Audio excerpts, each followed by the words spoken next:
네 번째는 건축 후퇴선입니다. 자, 보시면 가운데에 있는 아스콘 포장된 도로는 지목이 돼 있고 마을길입니다. 그리고 왼쪽은 지목이 돼 있는 밭이고 오른쪽은 50년 이상 된 건축물입니다. 이 가운데에 있는 이 아스콘 포장된 도로는 통과도로입니다.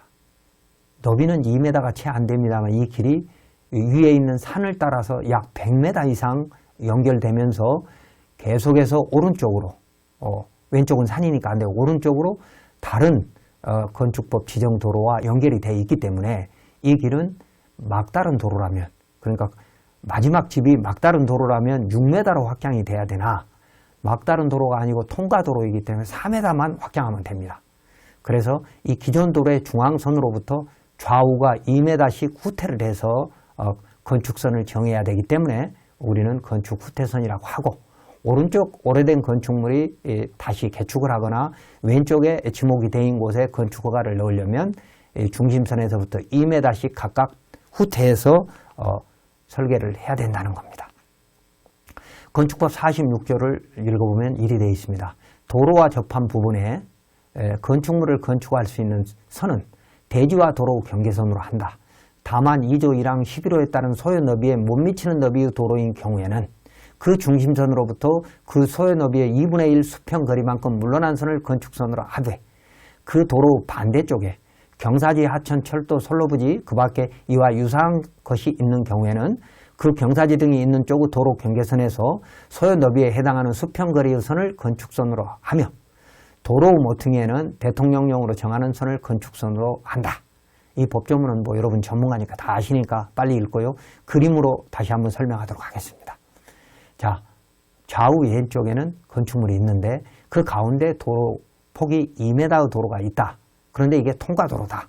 그러면 이 도로를 4m로 만들 의무가 좌우 양쪽에 있는 대지 소유자라 이겁니다.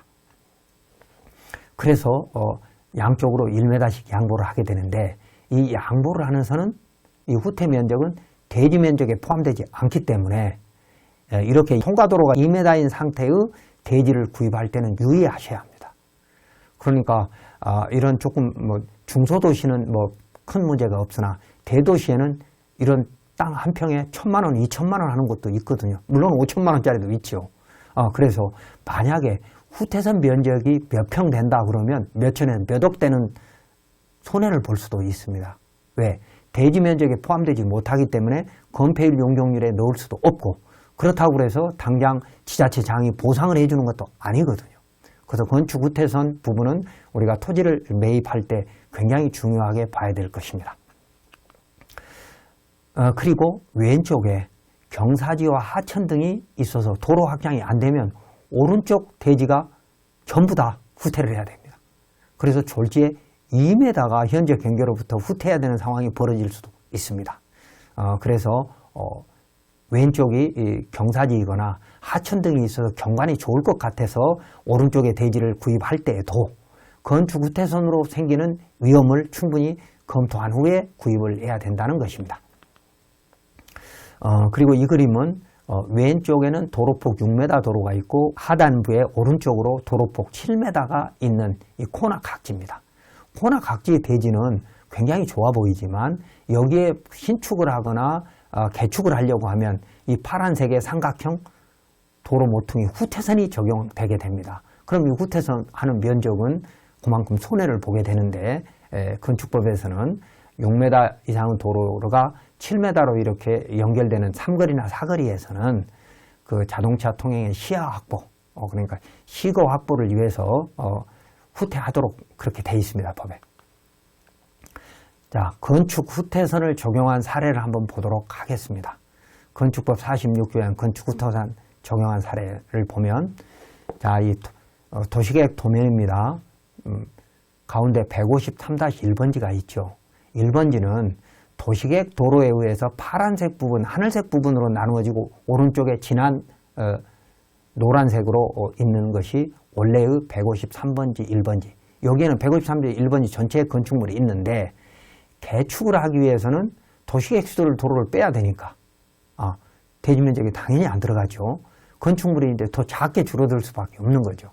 그런데다가 오른쪽에 보면 하늘색의 막다른 도로가 있습니다. 이 막다른 도로는 지목이 도로이기 때문에 더더욱 항해할 수가 없습니다. 그래서 밑부분에 보면 그 막다른 도로의 출입구가 있는데 여기는 도시계획 예정도로에서부터 오른쪽의 끄트머리는 종교시설인데 종교시설은 또 높이가 높습니다. 이 도로보다 대지 높이가 굉장히 높아요. 그래서 결국은 막다른 도로가 될 수밖에 없는 상황이거든요. 그래서 35m가 넘기 때문에 6m를 만들어야 됩니다.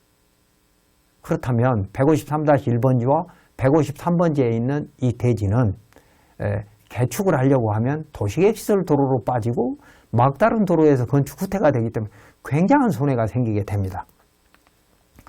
자, 그 건축사님이 그려놓은 도면을 보기 전에 이 현장을 한번 보십시오.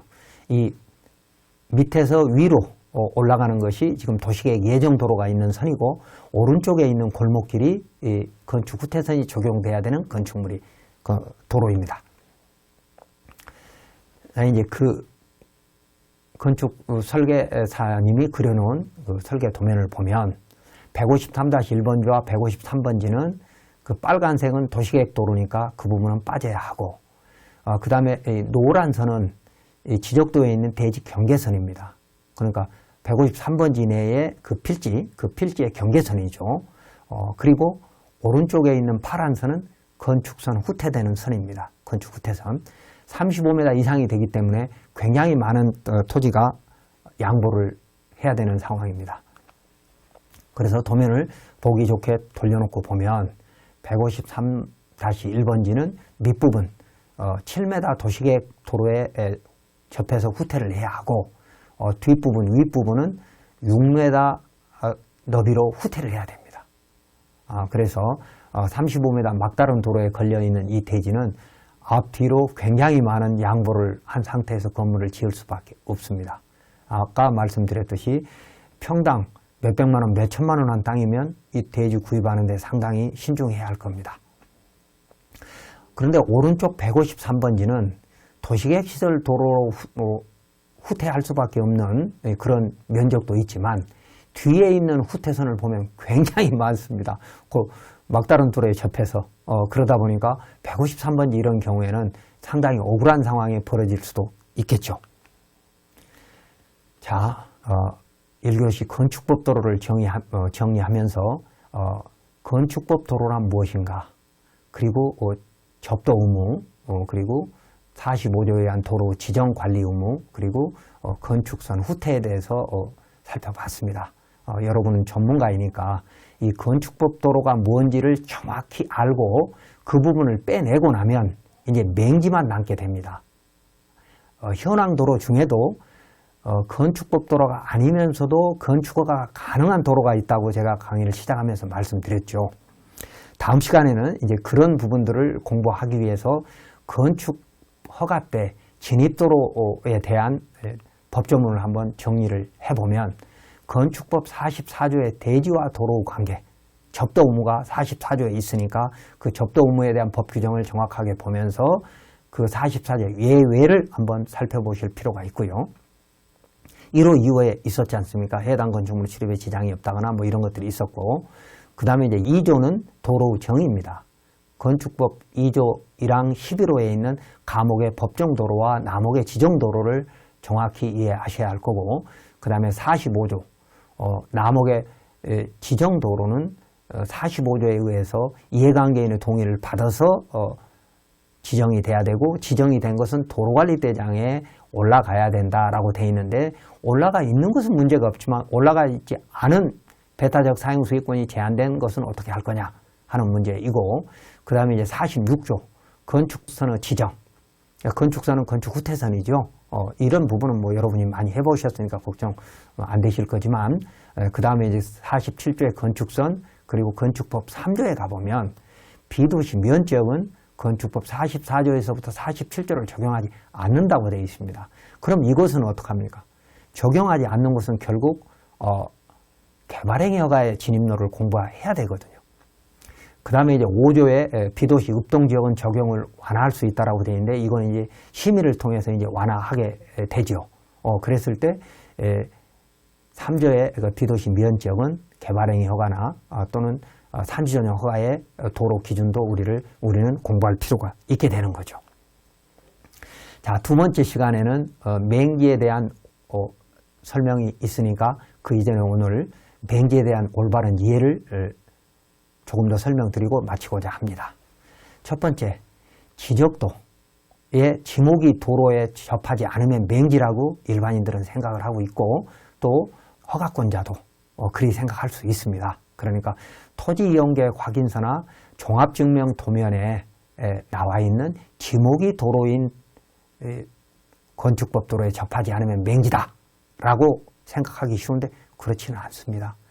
아까 설명드렸듯이 건축법 44조의 예외도 있고 45조에도 예외가 있으며 또 지목이 도로가 아니라 하더라도 건축법 도로로 지정이 돼 있으면 그건 공도인 겁니다.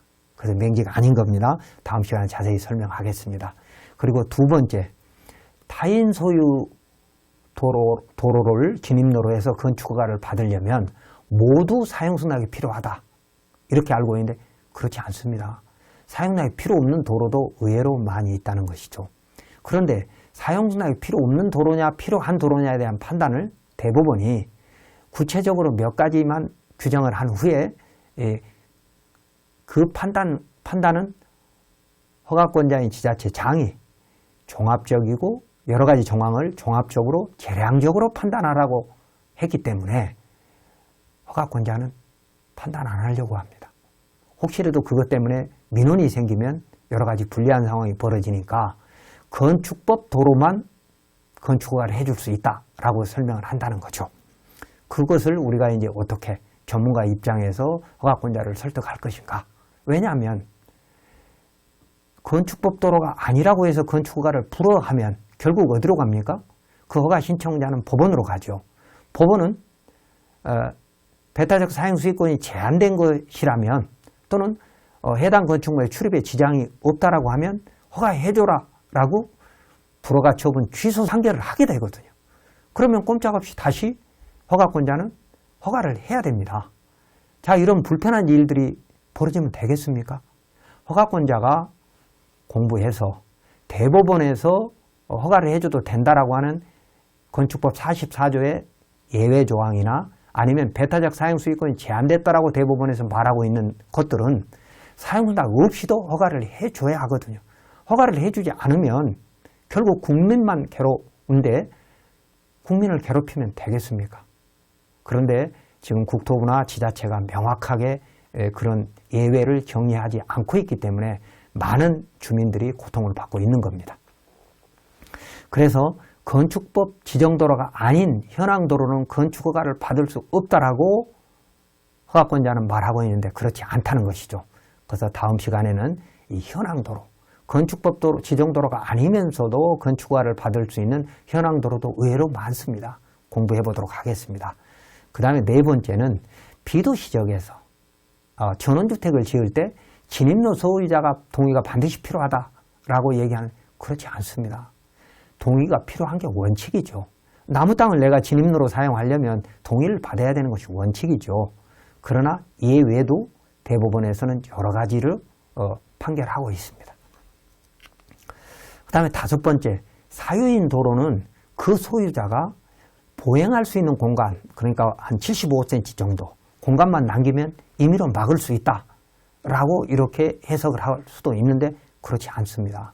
일반 공중의 통행로를 토지 소유자가 막으면 형법 185조 일반교통 방해죄가 성립할 수도 있습니다.